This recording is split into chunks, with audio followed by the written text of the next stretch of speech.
Welcome everybody to the Autodromo Internazionale di Mugello for the first ever round of the Prototype Cup Europe. It has gone from strength to strength in recent years and therefore changing its title from Prototype Cup Germany and therefore a domestic championship to now a championship that will go to far greater distances and far greater venues as well, not only here at Mugello, but to the Grand Prix track at the Nürburgring, Grand Prix circuits at Monza and Spa-Francorchamps to come later on in the year. An 8-race campaign, therefore, over 4 race weekends, and each race will be 55 minutes with a mandated pit stop in the middle. Johnny Palmer and Joe Bradley overseeing things then for this opening campaign of the Prototype Cup Europe. Temperatures still relatively low at nearly 7 degrees Celsius, but we must remember that it's still only 9:45 in the morning, Joe. Good morning to you. Yeah, good morning, Johnny. Good morning, everybody. Welcome to the Prototype Cup Europe, the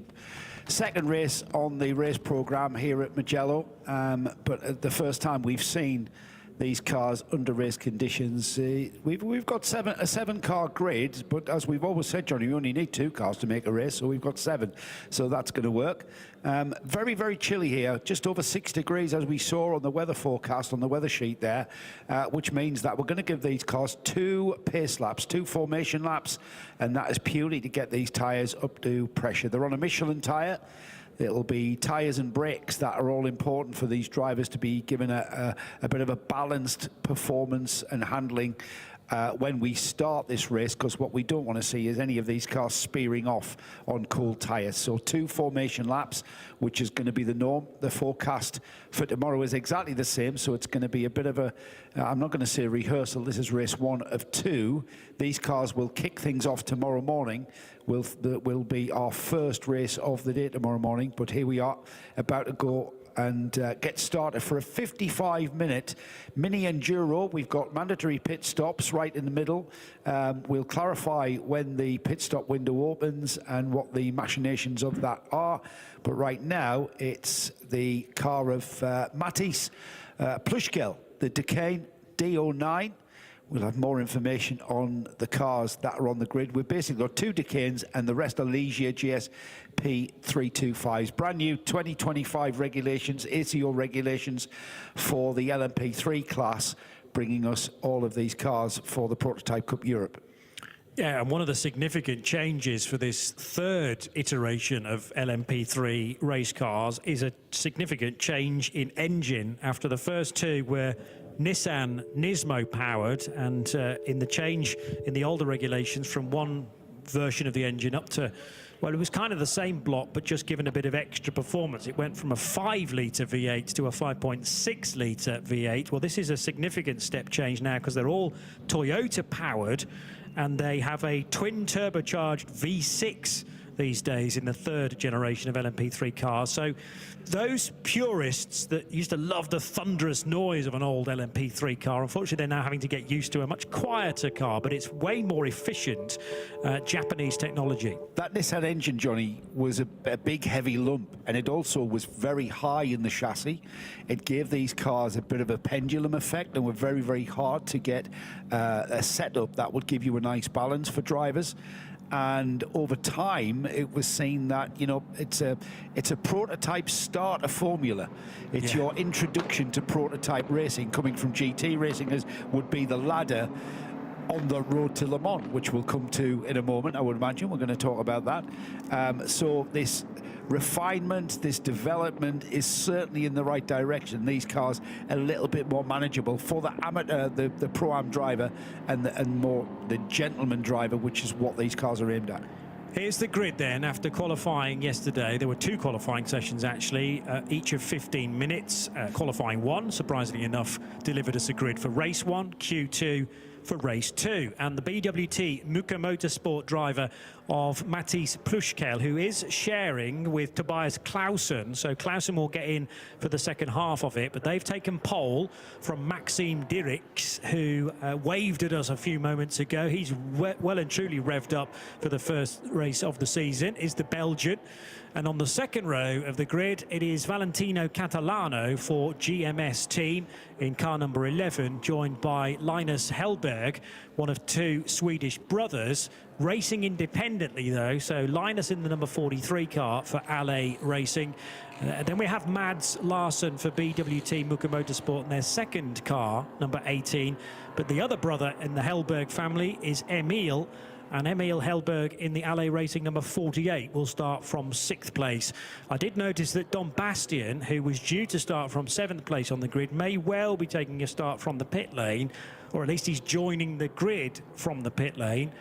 So it was a little bit late on parade, and I'm not sure whether he'll be permitted to start on the grid or whether he'll have to, at the end of the formation lap, kind of duck into pit road. But the problem is, of course, by the end of this formation lap, the race will have started.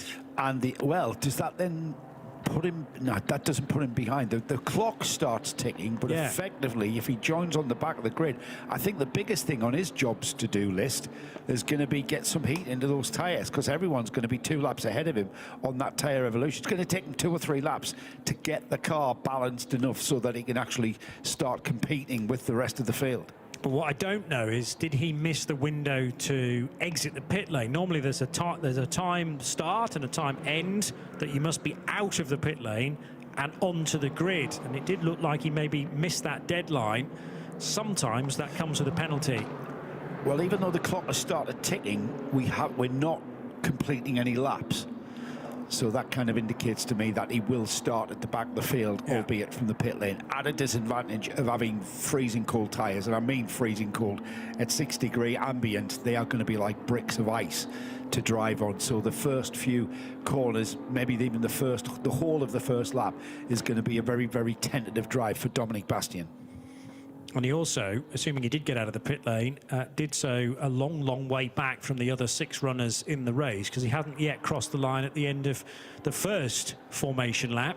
So 2 formation laps, which wasn't the original plan, but an extra bulletin was issued to say, because of the significant temperature change or just the cooler conditions than what we might have expected in this part of Italy. We're in Tuscany, by the way, but just down the road from Emilia-Romagna, which has so many motorsport connections. Emilia-Romagna being the home of Modena and Marinello, and the home of Lamborghini, who come from Bologna.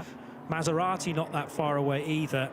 But Tuscany comes automatically with this. Well, you always say it might be a CGI generated background as you look up towards turn number 1 from the main pit building. It can't be real, surely. I mean, when they're snow-capped, those mountains, Beautiful. I mean, they are the foothills of the Dolomites that you can see behind turn 1. Beautiful and someone's scenery. plonked this racetrack in the middle of the Mugello Valley, which is one of the best decisions ever. You can see the backdrop there, just at the top of the screen there, the rolling hills of Tuscany. Very unseasonably cold, I think. But then again, I saw an article that we have snow on the Canaries. There they are. That is real, everybody. That is not CGI. That is actual footage. That we're getting some great pictures from our drone. Our drone pilots, by the way, were part of the Winter Olympics. This is the camera that you saw on the bobsleigh run. That the drone were following the bobsleighs down at Cortina. Not far away from here, of course, just north of here, Cortina, in the Dolomites, as you said, Johnny. We're getting ready for the start, though, Johnny. We've got 1 car starting from the pit lane, so it's a 2x2 grid of 6 cars that will take the start proper, and then Dominic Bastian joining from the pit lane onto the tail of the field here. So he was permitted to do some of the formation laps, but now has had to retire to pit lane to take the start from there. Now, it has to be as even as possible. The danger here is that Matisse Plushkel is just slightly too ahead, but they'll sort themselves out coming out of Bucine corner. Important at a rolling start that you still take to the grid hatching. So you've got to drive right down the middle of the hatchings, either on the right-hand side of the track or on the left-hand side of the track, depending on where you've qualified.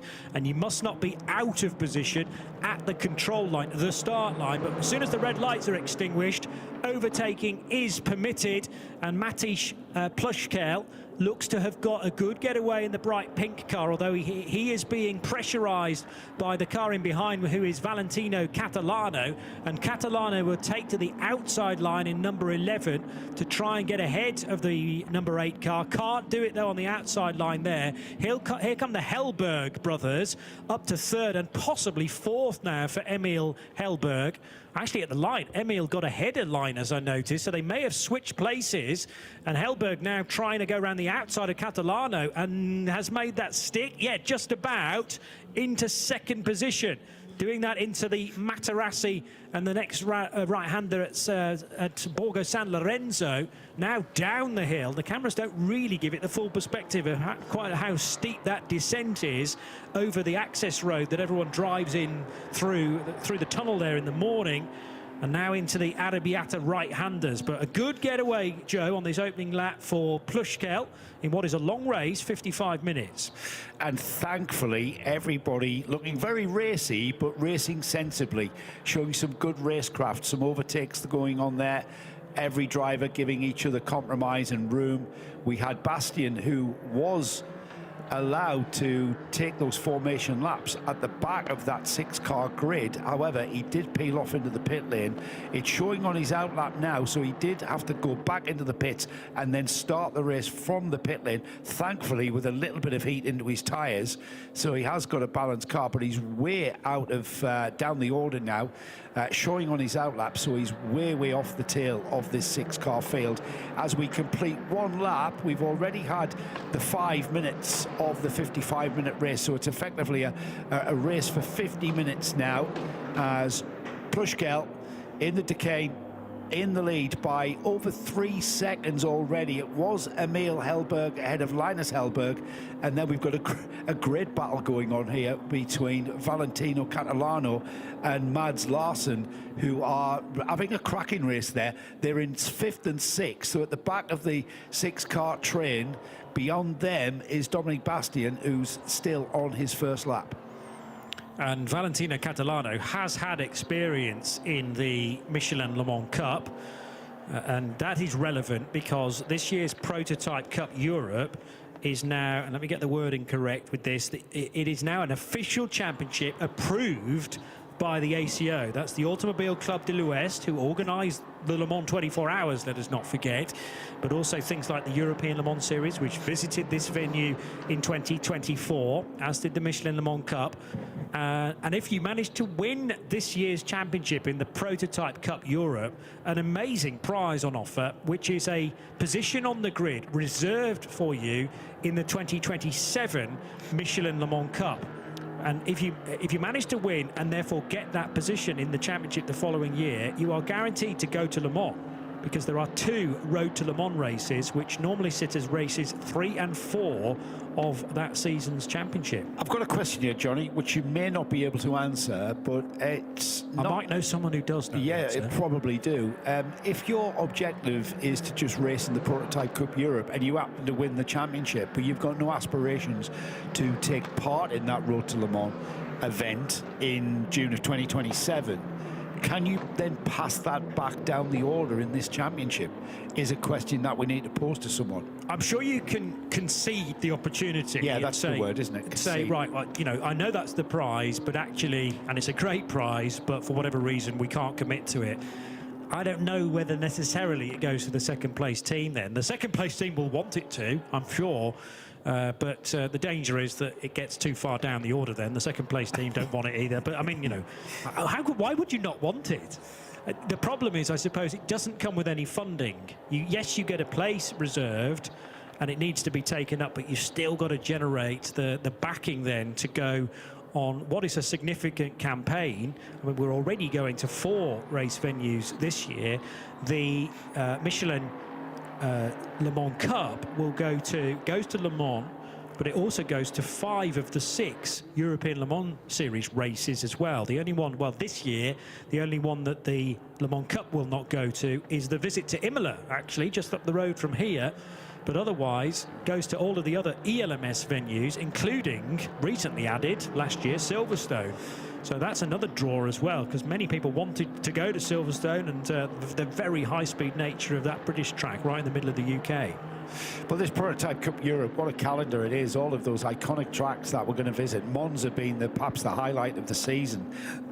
Every track is pretty much a box-ticking exercise. Spa, Nürburgring, and Monza. We visit the Nürburgring next. That's on the 3rd and 5th of July. We then at the end of July into August, 31st of July into the 2nd of August, Monza for round 3, and then 3rd and 4th of September at Spa for the 4th and final round on the calendar. Those are all bucket list tracks to want to drive any kind of car, let alone this LMP3 prototype. And to think that at the end of it is eligibility to then go and race at perhaps the biggest jewel in the crown at the Le Mans, the Circuit de la Sarthe on Le Mans weekend. On Le Mans race day, it's the Saturday morning, isn't it? The support race, the Road to Le Mans race. Well, we've got a race breaking out here, by the way, JP. We'll talk about that. We'll talk about that at a later point, because let's not overlook precisely what's going on right now. Linus Hellberg under pressure then from Maxime Diric, who's not had the best of starts and had a little bit of a think down the inside there of the right-hander at Casanova, but could not get through. But the second of the Hellberg brothers actually qualified better than Emil, but Linus has dropped back behind Emil Hellberg now to 3rd, and it's the red and black livery of Aust Motorsport now dive bombing Linus Hellberg and will get the place. And if Hellberg's not careful, yeah, he's going to concede 2 in one go there, because also creeping through is Valentino Catalano for the GMS team. So that was getting out of line through the first corner, and then the NASCAR term is being railroaded, because you're out of sync and you cannot cut back onto the racing line because there's another car right in behind. And actually Catalano judged that to perfection, made sure there was no gap for Linus Hellberg to drop back into, and gains a place himself. He was waiting for that. He was wanting Maxim to make that move so he could attach himself.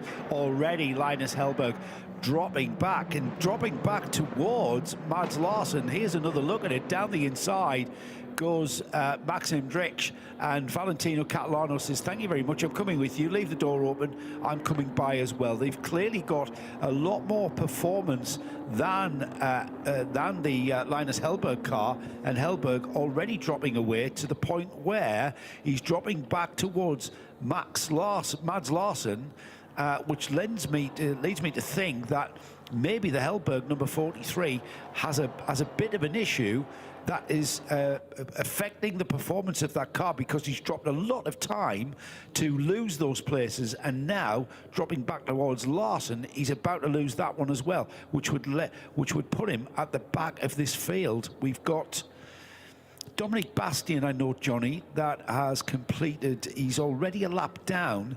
So I think that because that car started in the pit lane because of an issue, that issue didn't go away immediately. When we saw him peel off into the pits, that was to have more attention made on that car. So that's maybe one for Sarah for the Team Virage, number 74 of Dominic Bastian. Not sure if she can identify the team and maybe ask that probing question as to what exactly it was that's delayed that car and put that car of Dominic Bastian a lap behind already.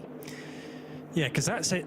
That will be a key car tomorrow, because Dom Bastian, I think, will admit freely himself that he's not the quickest driver in the field. However, his teammate, Theo Mikouris, who we will hopefully see racing today, Theo took pole position in qualifying 2 for tomorrow morning's race. So car 74 for the first half of tomorrow's race is going to be well in the fight, and potentially the race leader.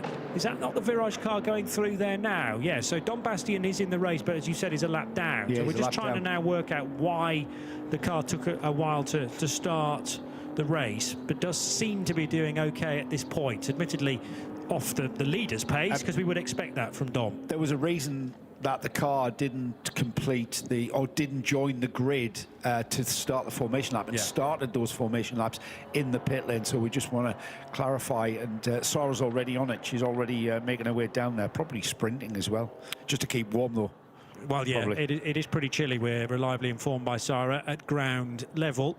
But as I say, 74 is going to be driven far more speedily later in this race when Theo Mikouris gets on board. Now, Dom's got to have to be a little bit careful here that he doesn't interrupt the flow of Maxime Diric and Valentino Catalano, because if there weren't blue flags being waved in the direction of Dom Bastian, then they will have been metaphorically, because he's already off the lead lap, and these cars remain in podium contention.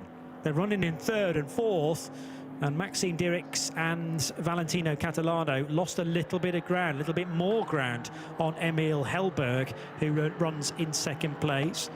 Matisse Plushkel doesn't know a huge amount of what's going on for second, third and fourth, but he does know that they're not immediately in his mirrors by any stretch of the imagination. Plushkel has a 10-second advantage right now over the next car, who's about to cross the line in the next 10 seconds, and that is Emil Hellberg.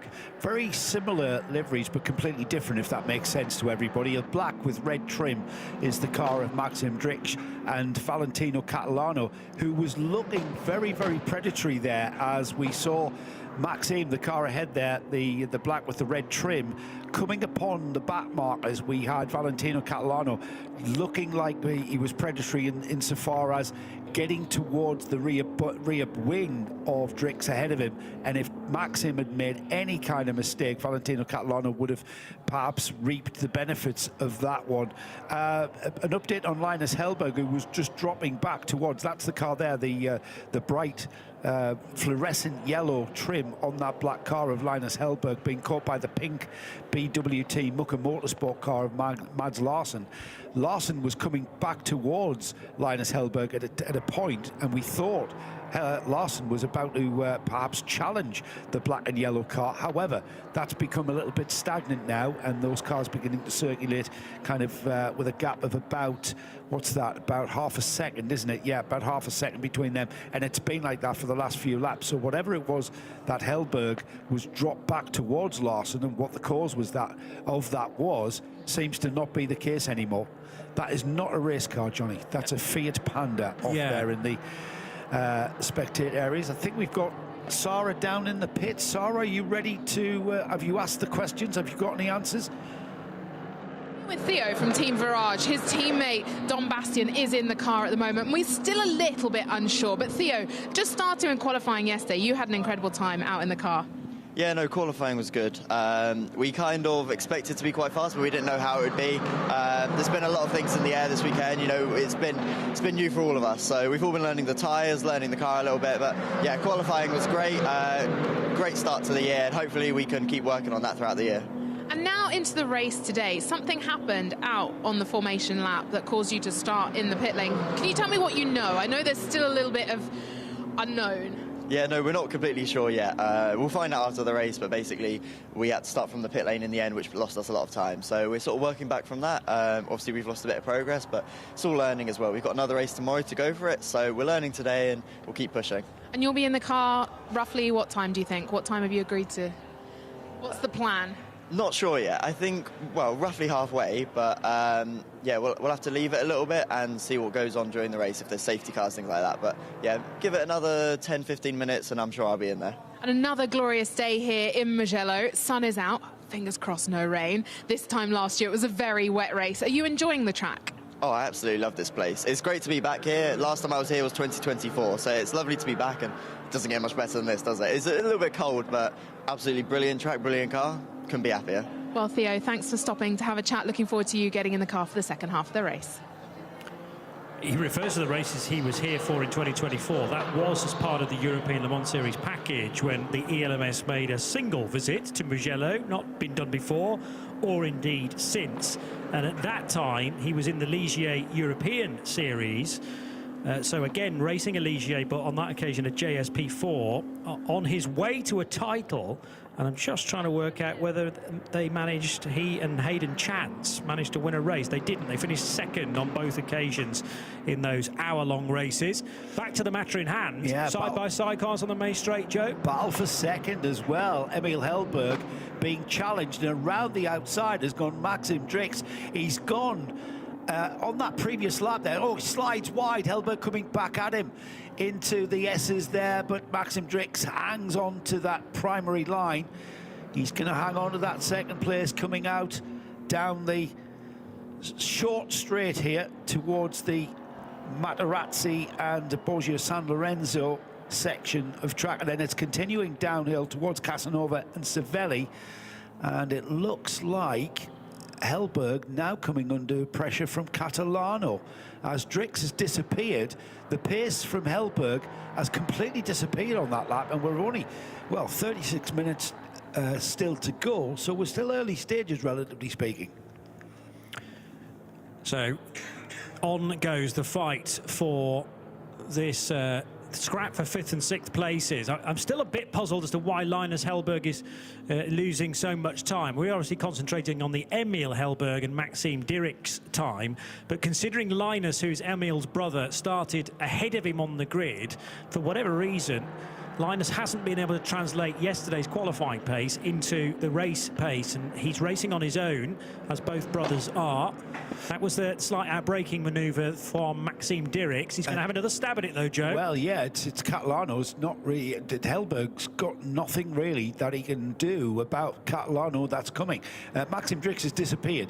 Maxime Dirik's is now in 2nd place and has pulled a gap in just one lap of 2.3 seconds on Hellberg. Hellberg now under pressure from that red car. That's the 2nd place car just going out of the picture there. There's Hellberg in the yellow and black car. And Catalano, having seen Maxime Dirik's get by, he's wanting to copy that and try and get past Hellberg. Hellberg has perhaps woken up to the fact that he needs to up the pace a little bit, and he's responded to the challenge from Catalano, but that challenge has not got away. It's right there in his mirrors.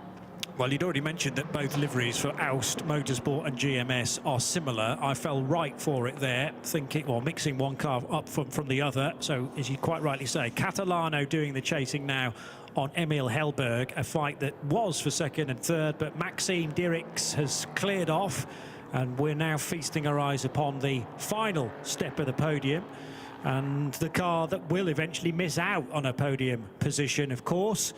But the pit stops are not that far away. This being a 50... Oh, here's Catalano's opportunity. Much better run coming out of the 2nd of the Arrabbiatas, drawing level with Emil Hellberg, and then easily able to outbrake the Swede into Pelagio corner, or Scarperia, the right-hander, Pelagio, the left-hander, and the move was already done before they exited Pelagio corner and into Carantaio. So again, Hellberg, who was good in qualifying yesterday, just doesn't have the tools at his disposal to stay ahead of either Maxime Dirik's and now potentially Valentino Catalano, who's got in front and is threatening to stretch that gap. It seems that Hellberg has got kind of a lack of confidence in the car, and he's been very tentative going into that change of direction into the right and then left. He was very, very cautious there.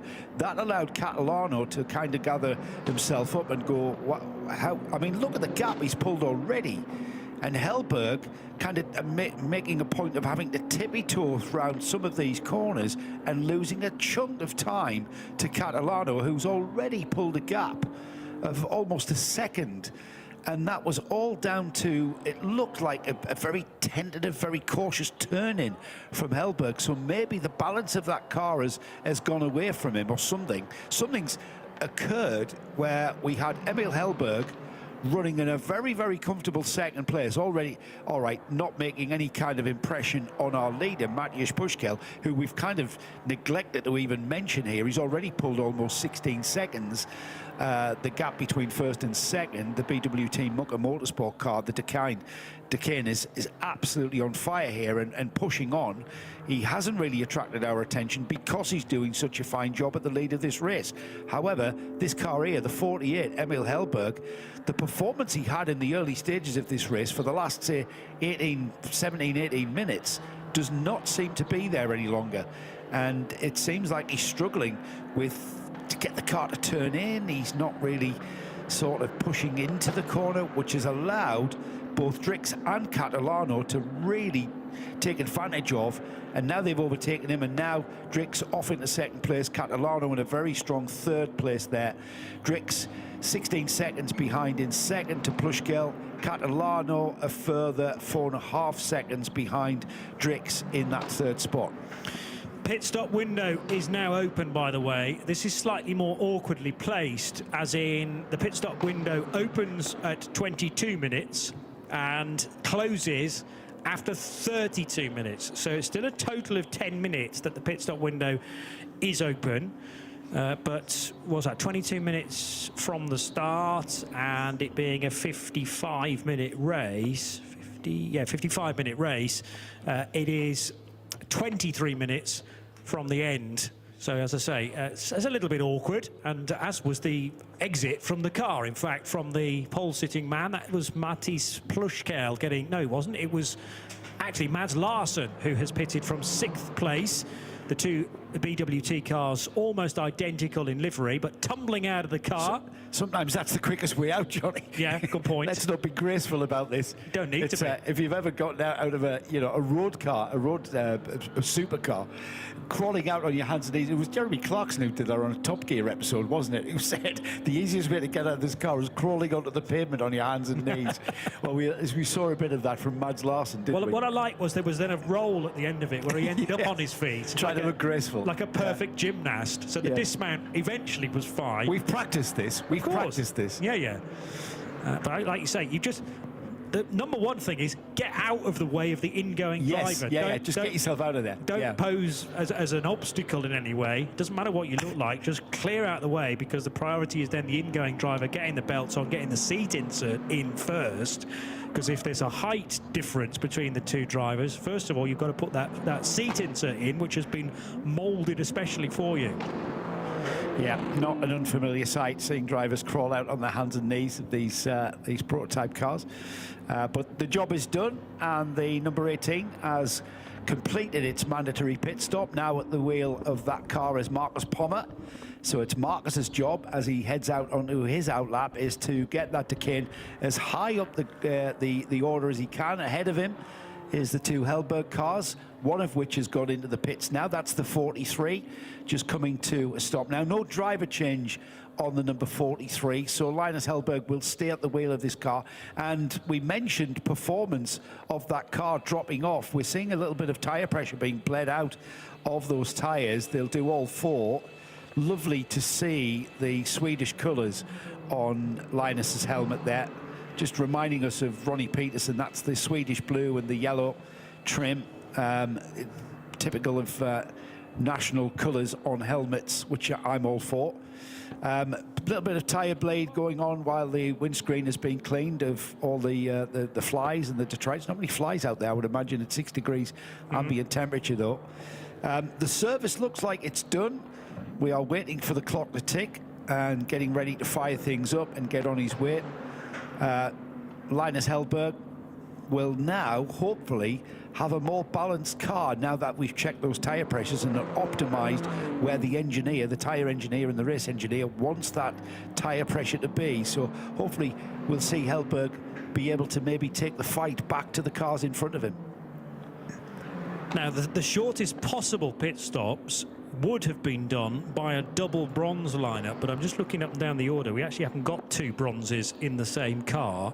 So the quickest pit stops after that will be bronze on your own, and the two Hellberg brothers are both bronzes and both driving on their own. Therefore, they will have the shortest pit stops of anybody, and the longest pit stops are going to be done by people like Maxime Dirks, who's a silver on his own. And actually, he's the only silver driving on his own. So Dirks will spend the most amount of time in pit lane with an extra 25 seconds that need to be served, in addition to the normal the minimum pit stop window reference. So a couple have already been in, Sarah. We're still waiting for the majority of the field to make their pit stops. What are you seeing in pit lane? The car there. How was the first stint? It was pretty hard compared to yesterday at the qualifying. Now with the cold car, cold track and cold tires, and I had a hard time to feel comfortable in the car, but then it came slowly here to the pit. Tell us a little bit more about that. What wasn't quite feeling as comfortable as yesterday, and what have you done? What have you fed back to the team to sort of help with Marcus?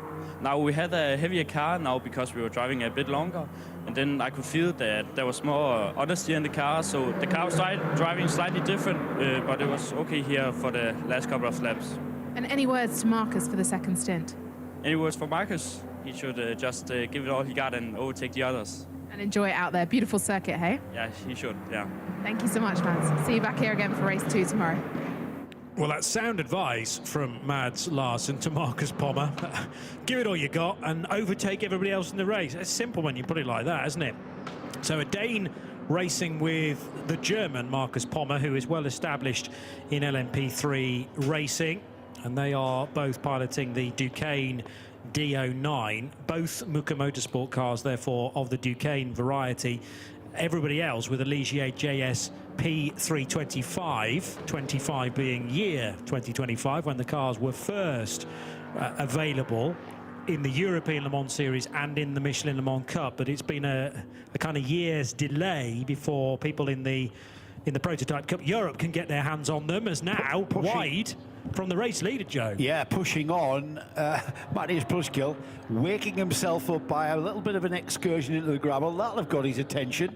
If he's becoming a little bit complacent with his lappery, that will have got his attention. That's out of Arabiata 2, isn't it? So he's flat out through there, just letting the car breathe a little bit too much of an intake of breath for that car as it spewed off the curb. Didn't fight it too much though, Johnny, and held on well. Just stabilised the car there, just modulating the throttle, no doubt. Stay off the brake, keep the steering as straight as possible, and just let the car blend back in. He's picked up a bit of gravel. His tyres will be filthy dirty, and he comes into the pits now. So well. Yeah, he was. You know what? That might have taken his focus on the actual lap. When he's thinking about coming into the pits, he's took his focus off the actual lappery, if you like, and he's been caught out there. So that will refocus his mind as he hands over there. An unblemished until that point there run in this early stage, as Matthias Pluschkel now will hand over to his teammate with a 15, let's call that a 15.5-second lead there as he hands over. And it'll be Pluschkel out, it'll be Tobias Clausen in. So again, it's a German and Dane combination, but just the other way around. So the German's done the opening stint in car number 8, and Danish racer Tobias Clausen will take over. They are both silver drivers. So again, the penalty, the extra time that will need to be served in the pit stop will be fairly significant. It's an additional 20 seconds to the standard minimum time.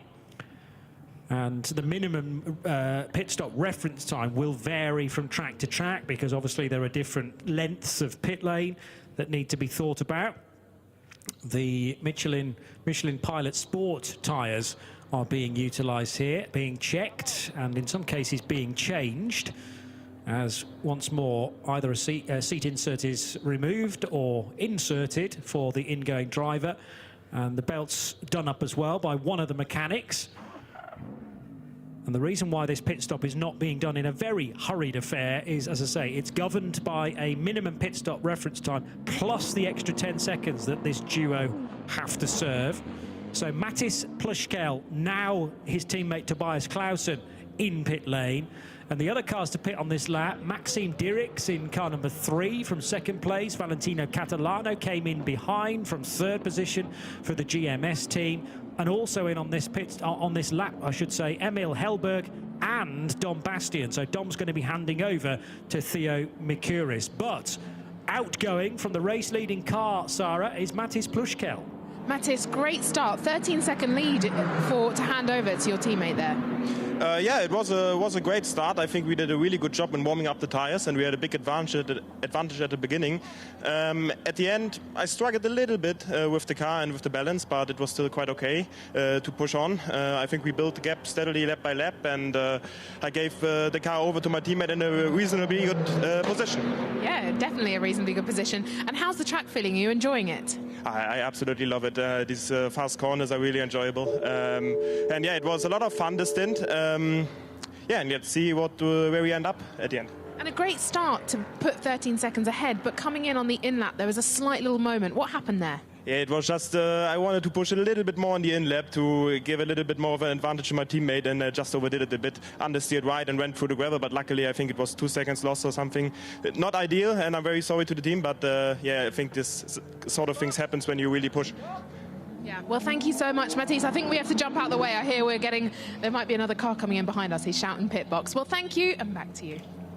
Yeah, Matthias Pluschkel holding his hands up in fairness, but that so much value is put on an in-lap and then an out-lap for the new driver as well. And the pressure is on to try and get the car in when it's relatively light on fuel, certainly compared to when you've started the race.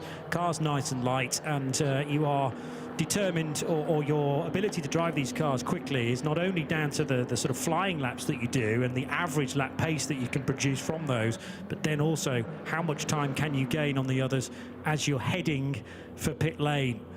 So Tobias Clausen is now at the wheel. He's also silver. And what I don't know is, on those average lap times, whether Tobias Clausen is marginally the quicker driver or is it Matisse Plushkel. They would probably, if you interviewed them independently, both say it was them.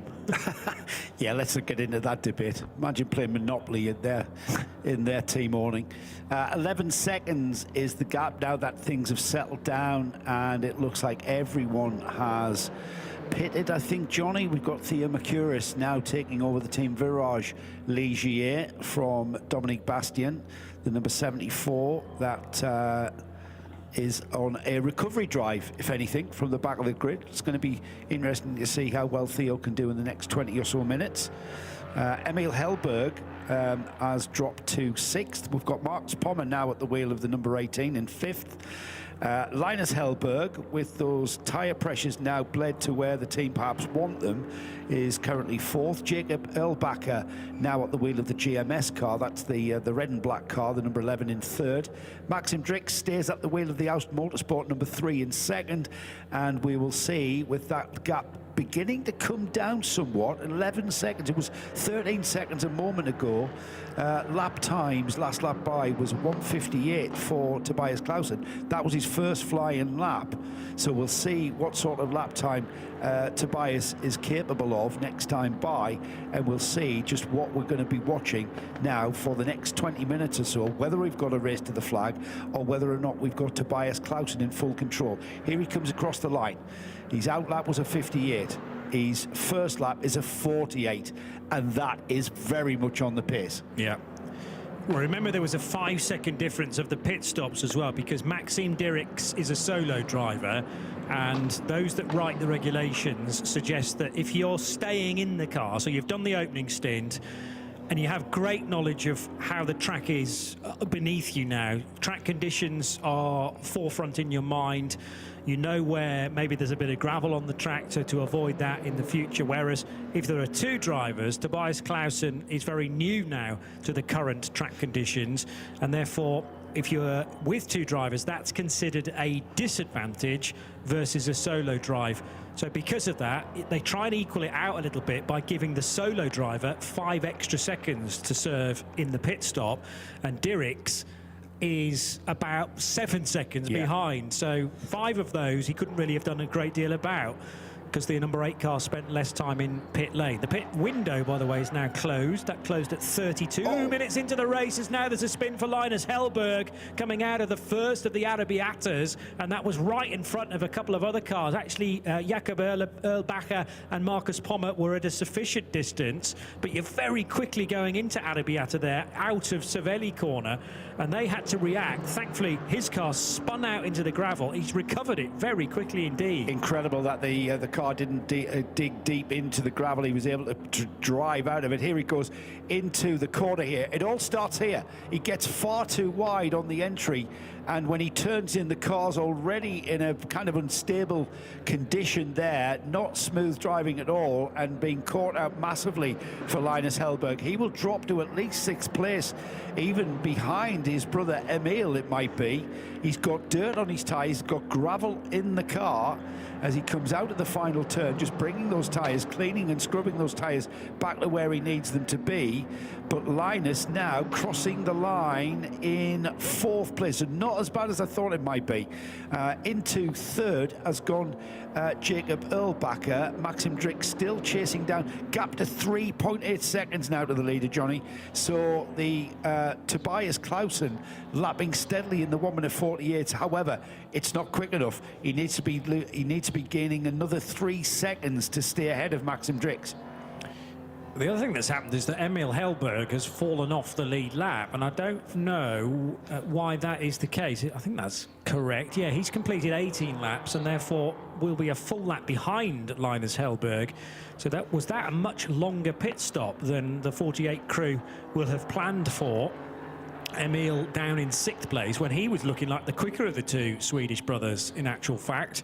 So I think there's been a lengthy delay during their pit stop. Hopefully it was all done within the, well, it's all about when you enter the pit lane, making sure that that is somewhere between the 22-minute marker into the race and the 32 minutes, 10-minute pit stop window, which is now closed.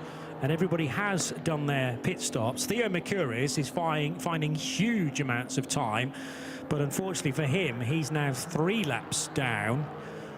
Although having said that, he's within a minute of Emil Hellberg, so might have somebody to race before the end of this one, depending on whether he can close significantly enough on Emil Hellberg, and potentially Theo Mercouris could fight for 6th position before this one is done. But we've definitely got a lead battle here. Here it comes then, the leader, Tobias Clausen, just holding off Maxim Dirks. Now as they go into turn 1, they'll start going uphill now towards Luco, the left-hander, into Poggio Secco, which they'll come back into our view over the brow here, heading down towards Materazzi and Borgo San Lorenzo.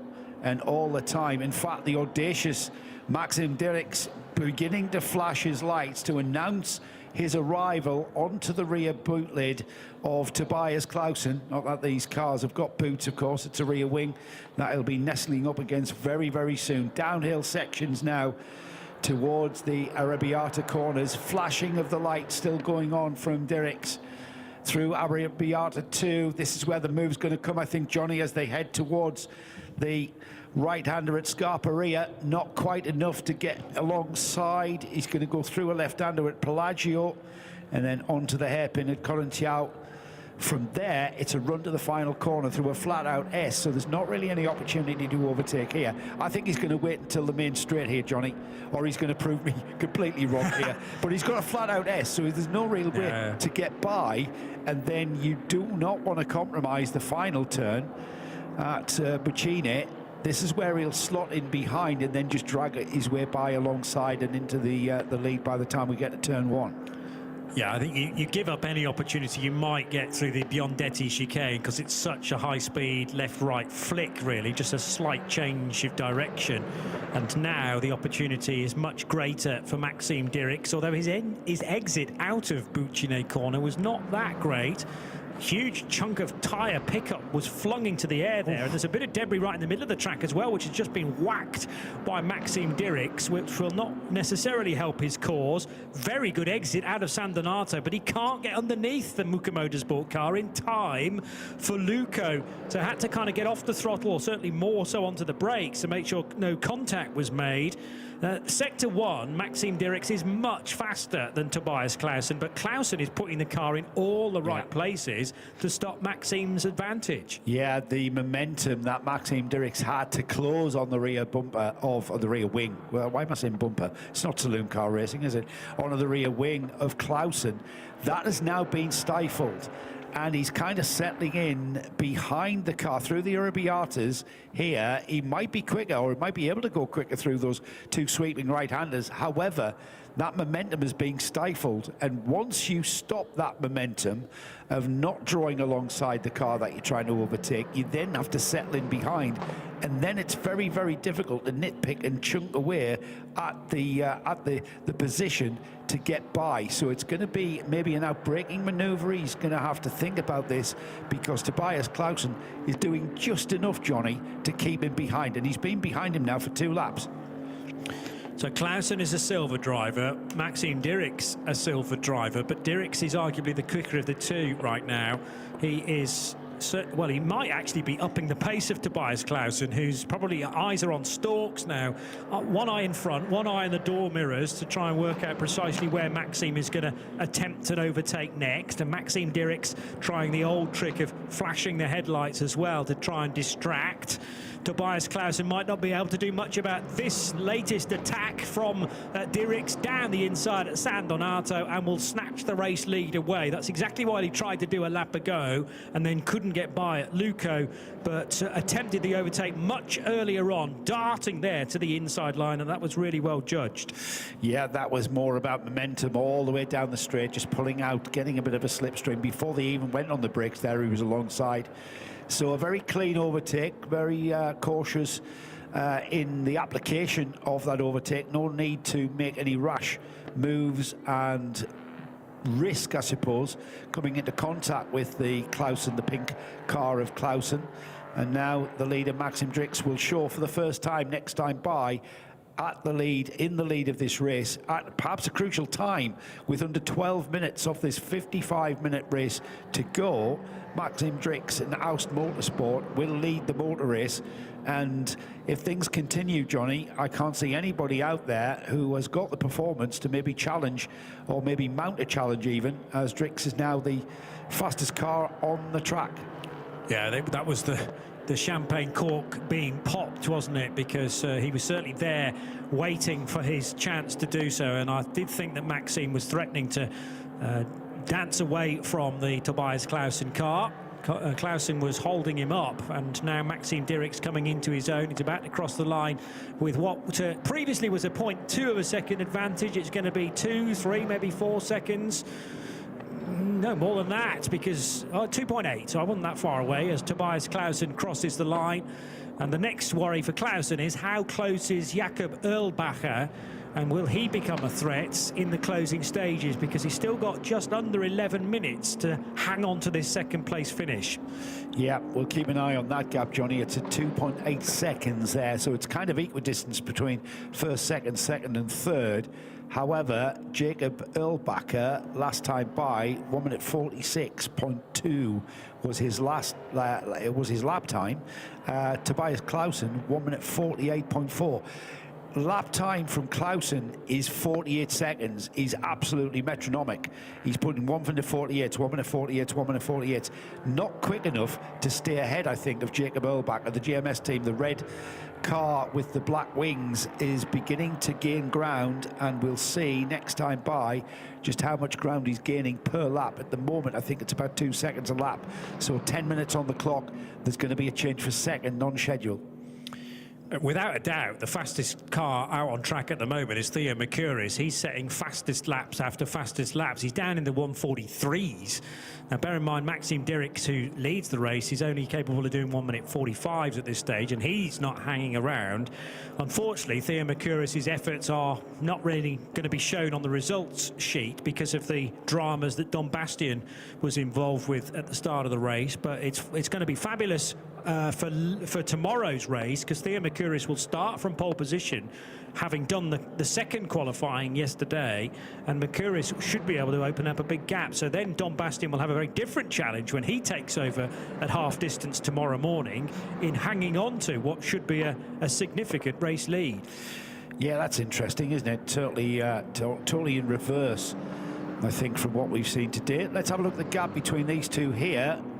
As Erlbacher, again, 1 minute 46.6, 1 minute 47.5 from the pink car of Tobias Clausen, who's upped his pace. That's the first time he's dipped into the 47s. And responding to perhaps the ever more present red and black car of the GMS team of Jakob Erlbacher, who is gaining ever so slightly.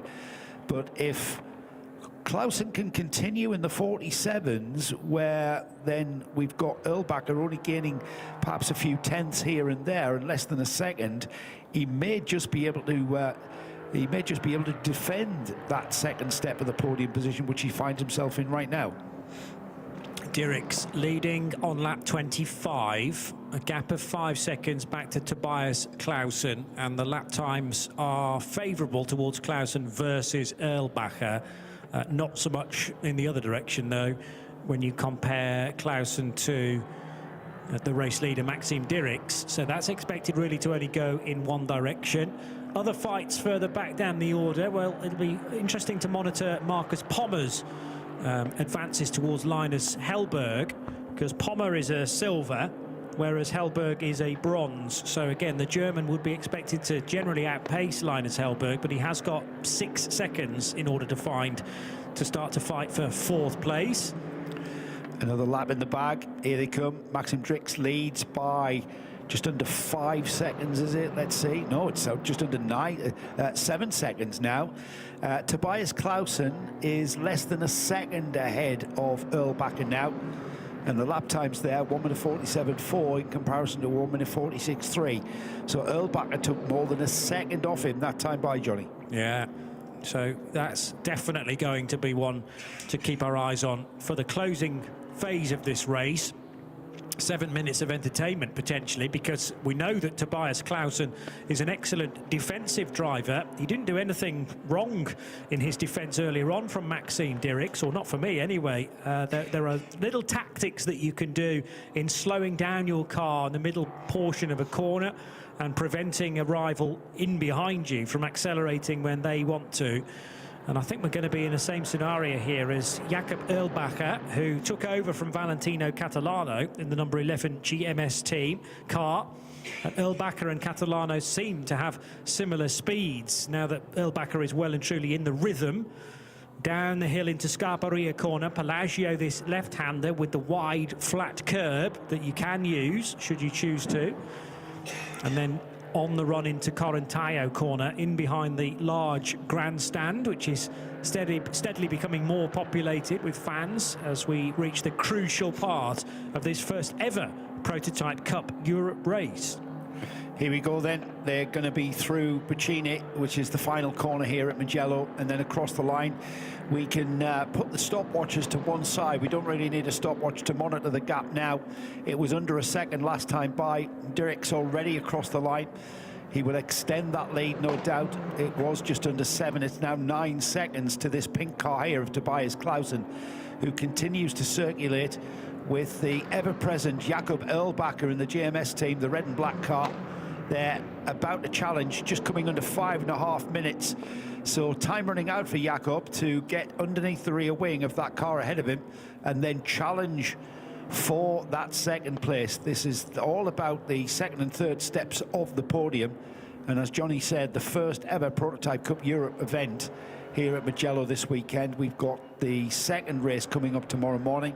It will kick off the race program for tomorrow. It'll be our first race of the day, starting at around about the 8:30 local time, and we will see whether or not Erlbacher can make even more ground on Clausen in the middle of the lap, which is where we are now, the Arabata 1 and 2. This is the second of the Arabata corners, and just kicking up a bit of dust there for Clausen. You can see how much he's pushing on. He's responded to the presence of that red and black car. He'll be able to see him.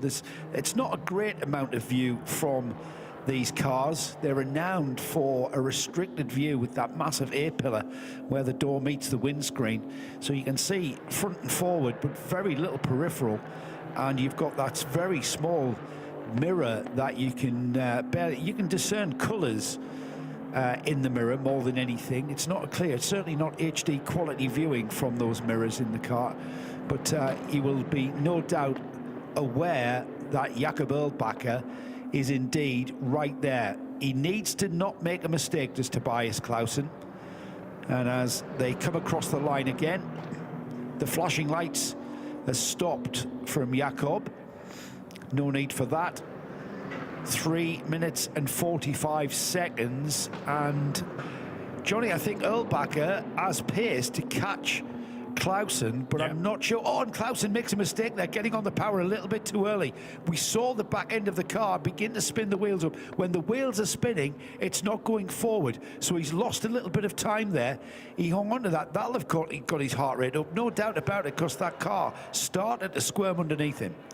Well, bearing in mind there's still 3 minutes to go, and also because of Maxime Dirks' firm advantage now of 11 seconds, the race distance is going to be dictated by the race leader and not by the second and the third place car. So they may have to hang on for an additional lap, depending on where the race leader is when that clock hits 0, because the lap that has just been started when that clock hits 0 will become the final lap. Let's have a look at whether I can catch a glimpse of this slight error from Clausen. Oh, yeah, I see it. Big old squirm as he applied the throttle, Tobias Clausen, who's still only 17 years old. He's spent 3 years in the higher levels of the FIA karting championships, both at the European and World Championship levels for junior drivers. 2025 saw him do some GT4 racing, both with the ADAC Summer Championship and also the Winter Series as well, both with BWT Muka Motorsport. So that's how he first got connected with this famous German team. He's done some winter racing in these cars, but this is the first Summer Championship that he will have been at the wheel of a Ducati.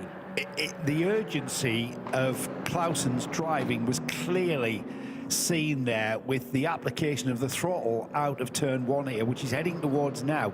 I think he's got this. I actually think he's got this. He's lapping in an adequate pace to keep Jakob Erlbacher behind him. This was the point where you just got that sense of urgency. You know you're being caught. You're trying to squeeze the throttle in. It's all about keeping that throttle nailed. When you're lifting off for the corner, it's kind of that alien feeling of, I need to get back on the throttle as quickly as possible. However, not too quickly, as we can see. That can really bite you. The number 8 squirming there in the previous lap. He has it fully under control at the moment.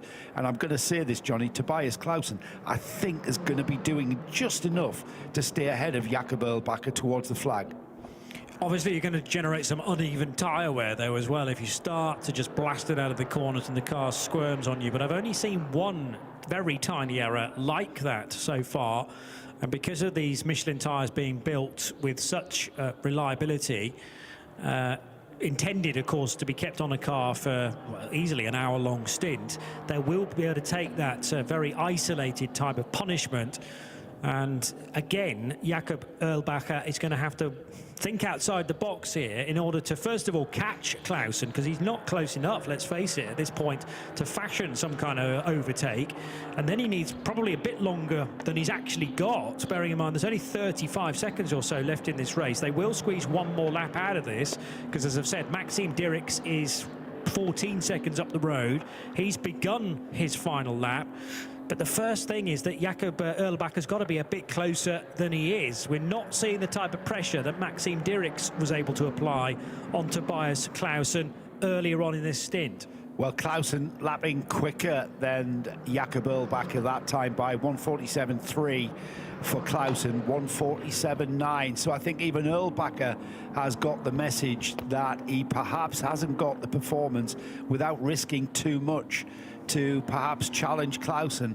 And I think these two drivers now settling in. Clausen won't be settled. He'll be thinking that Erlbacher's still got the intention to get by. They're on the final lap now, with Maxime Dirks up ahead of these two by at least 16 seconds or so. And we've got now the number 3. There he is, Dirks, well ahead of these two, and on the final lap of this, the first race of the season. There might be an element of Jakob Erlbacher giving it all that he had earlier in his stint, and maybe he's overworked his tyres a little bit, realised that he doesn't necessarily have the performance beneath him anymore, and he's just settling back into a third-place finish, because that's still very good for points. This driver, on the other hand, on course for the maximum of 25 points that you get for a race win in this championship. But even finishing second and third comes with a decent amount of points in a relatively short championship year of 8 races in total. So someone about to go down in history is Maxime Dirks of Belgium and Aust Motorsport of Germany to become the first ever winners in the Prototype Cup Europe here at the Mugello circuit in Tuscany. The checkered flag falls after 55 minutes and after a single pit stop. Remember, Maxime Dirks did it all on his own, though, starting driver and finishing driver, whereas many of them around him had to come in and change drivers. But therefore, Dirks had to spend longer in the pit stop as well. He'd come back from that for the perfect result. Tobias Clausen and Jakob Erlbacher do finish in that order, second and third, with the BWT Muka Motorsport car a decent chunk ahead in the end, a second and a half in front of GMS teams. Jakob Erlbacher and then Linus Hellberg, an up and down affair for him in the number 43 car, but he again is learning a Ligier JS P325 for the first time in his career, coming home in 4th position, Joe. Yeah, very, very dominant win after all of that. Maxime Dirks showing that the one driver tactic is the one that pays off, certainly to date. We're going to do it all again tomorrow, though, Johnny. It's going to be interesting to see the comparison between today's race pace and tomorrow's, as we see Dirks going offline to pick up as much detritus as he can to so that he doesn't impede any kind of ride height infringement. The tyres will pick up all of that discarded rubber, stones, and it will lift the car ever so slightly. Yeah, so just about some smiles down at pit lane level from Matthijs Pluschkel, who Sarah caught up with after his opening stint. Tobias Clausen, the ingoing driver, managing to come home in second position. And I think if they're honest with themselves, that is a fair result considering the dominance that Maxime Dirks was able to carry in the second stint. So everybody that started that race was able to complete it, which is excellent news and testament to the durability of a Ligier and a Duquesne in their latest versions. It's Aust Motorsport who take a first win in the Prototype Cup Europe, the first ever win in this particular championship after it became a European affair. Tobias Clausen, together with his teammate Mattis Plushkel, finishing in second position in the number 8 BWT Mugello Motorsport Duquesne, and completing the podium, car number 11, Jakob Erlbacher latterly, Valentino Catalano doing the opening stint, the two Germans then combining to get their car on the podium. Then the solo drive from Linus Hellberg in the Alley Racing car number 43. He was fourth ahead of the BWT Mugello Motorsport duo of Marcus Pommer and Mads Larsen. Sixth place, Emil Hellberg, also in an Alley Racing Ligier. And the Team Virage car did make the finish. Theo Mercouris, surely with the fastest lap of the race during his stint, sharing with Dom Bastien in number 74. And remember that the starting drivers in that race will be the second drivers in tomorrow morning's race. So Theo Mercouris will start that race from pole position, and he'll have to do, well, probably the best part of half an hour. How about this for a celebration, though, from Maxime Dirks? It's very easy to lose sight of how important a race like this is early on in your racing career, and family and friends are equally as ecstatic. Tears in the eyes for Maxime Dirks, and Sarah is with him. You know, Maxime, what a race. Just going to have to jump out the way of the car coming in here from GMS. I mean, celebrations all round. Give us your first thoughts about what's going through your mind. Clearly elated. I mean, at the start it was a bit difficult. I was struggling a bit. I was sleeping not that well, but I stayed calm. I knew the pace was there and made the best out of it and won, so really happy. So you were looking at the rear wing of Tobias about 6 or 7 minutes towards the end of the race. Tell me what was going through your mind.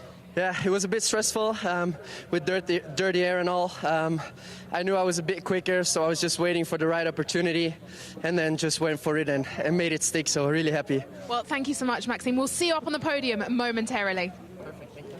That gentleman just over Maxime's right shoulder was one Marco Werner, Le Mans winner for Audi, who has clearly got an interest in that young man. Interesting. As we continue with Sarah down there in Parc Fermé. Sarah? Over the car with 13 seconds in the lead. A great start from your teammate, Mattis. How was it for you? There were a couple of battles. You obviously had Maxime coming through to overtake, and then you had Jakob on your rear wing. Yeah, for me, it was very good job by Mattis. Unfortunately, I was way too slow. So, yeah, I tried to at least let the first guy go. No reason to fight with him. He was much quicker, and then try to stay in front of the other guy. So, yeah, but very well done to Mattis for the race start. And there was a slight little moment for you around 3 minutes towards the end of the race. Tell us what happened there. Yeah, I think you are talking about the one in the first corner. Yeah, I just wanted to build a little gap to the car behind, go too quick on power, and then the rear snaps out for me. Well, we'll see you up on the podium shortly. I know you look a little bit disappointed, but you've done incredibly well, and you're only 17 years of age. Thank you very much. You're welcome. See you up on the podium very shortly. Sarah Esser with Tobias Clausen, who is being very harsh on himself. He wasn't quick enough, he said. Well, I mean, that's the sort of hunger that these young guys and the standards that they are living up to as well. They will head to the podium, and I reckon that was his father actually giving him a little hug to say, hey, mate, that was still a very, very good performance. And that's the beauty of a championship like this. It drives you on to get better and better. And Tobias Clausen, he's not going to be able to see the data from Maxime Dirks' car because they're in different teams, but they will be able to work out where Maxime was marginally faster here and there. And Clausen did an incredibly defensive, good job in trying to hold up Maxime Dirks for as many laps as possible. But as I say, I think Maxim was always going to get by and eventually pulled off a stellar overtake into the first corner. So as the podium for the Prototype Cup Europe is about to commence, the TCR Europe cars are heading out onto track, and this will be for their qualifying session. They have 2 races across the weekend, first of which is actually tonight, billed for a 6 p.m. start for 25 minutes plus a lap. And there'll be a second race for these cars tomorrow prior to the resumption of the 12 hours of Mugello. For fans of both Joe and I, Joe Bradley and Johnny Palmer, you're not going to get us for TCR Europe, but you will have some very knowledgeable people to talk about these tin tops very shortly indeed. And as the podium is about to commence then for the prototype cars, looked after again by Creventic, the same organisers from the Netherlands that determine and look after, promote, organise the 12 hours of Mugello. That's the reason why for the majority of the 24H series races, we will have the prototypes in support of the more longer distance affair.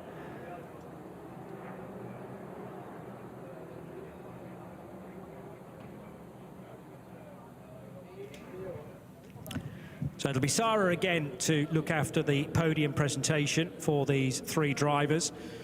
Did look like Tobias Clausen will need some consoling before he is sent to the podium, but it's amazing what a good night's sleep will do, Joe, just to get away from the racetrack for a little while, a refresh, and then you can approach the second race with a blank sheet of paper. Well, Tobias showing that he has the traits to be a professional racing driver, not being happy with second place, podium place. I mean, he went out there and he did the job. I think he's probably beating himself up that he lost the lead to Maxim. However, he was strong enough to maintain that second place under what was quite a bit of pressure there that was being applied by Jakob.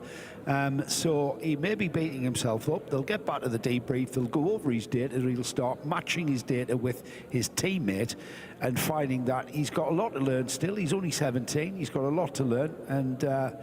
And maybe, you know, we'll see in his head he will improve tomorrow to his satisfaction. Probably not, though, to his satisfaction at all.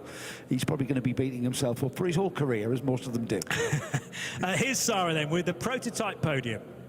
Well, welcome down to the podium. First race of this season, the Prototype Cup Europe here at Mugello, part of the Creventic series. Please welcome to the podium, first of all, our 3rd place drivers, Jakob Urbacher and Valentino Catalano from the GMS team. And in 2nd place, we have Tobias Clausen and Mattis Plushkerl. And our winner of race 1, Maxim Dirks. He is also our junior winner. And over to the trophy, please welcome Linus Helberg from Alley Racing. And our representative for the team of the winning team, which is Aust Motorsport. And now time for the national anthem of our winning driver, Maxim Dirks, the German national anthem.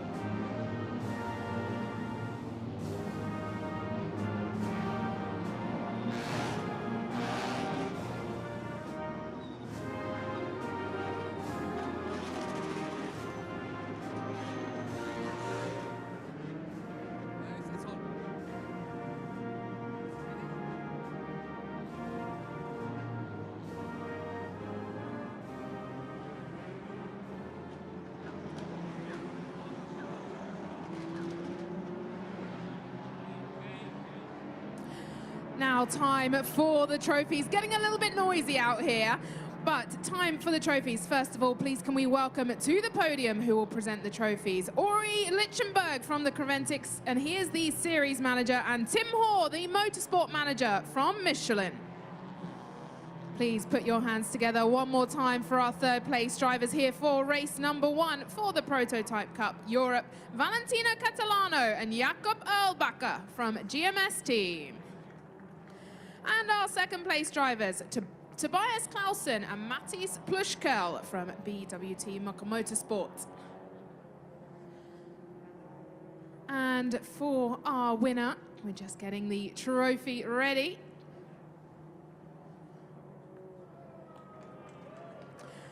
It is Maxime Dirix from Aust Motorsports. And also awarding the junior winner, which is also Maxime Dirix. And now our trophy winner, it is Linus Hellberg from Alley Racing. Now Tim Hoare will award the team trophy to Aust Motorsports. Gentlemen, if you can all raise those trophies in the air for a photograph. You can put all of your trophies up in the air for a photograph. And now it is time for the champagne.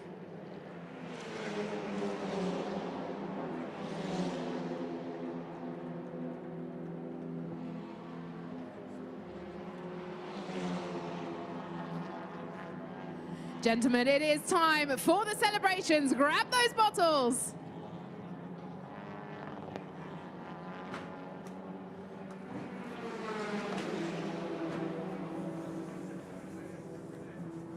Wonderful race there for the Prototype Cup here in Mugello. We will be back tomorrow for race number 2. Congratulations again to Maxime Dirix from Aust Motorsport.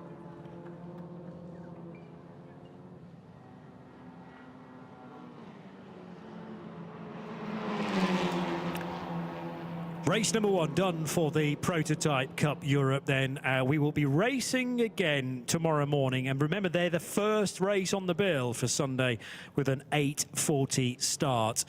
But a 55-minute race with the pit stop in the middle certainly did generate lots of action for the first ever Prototype Cup Europe race.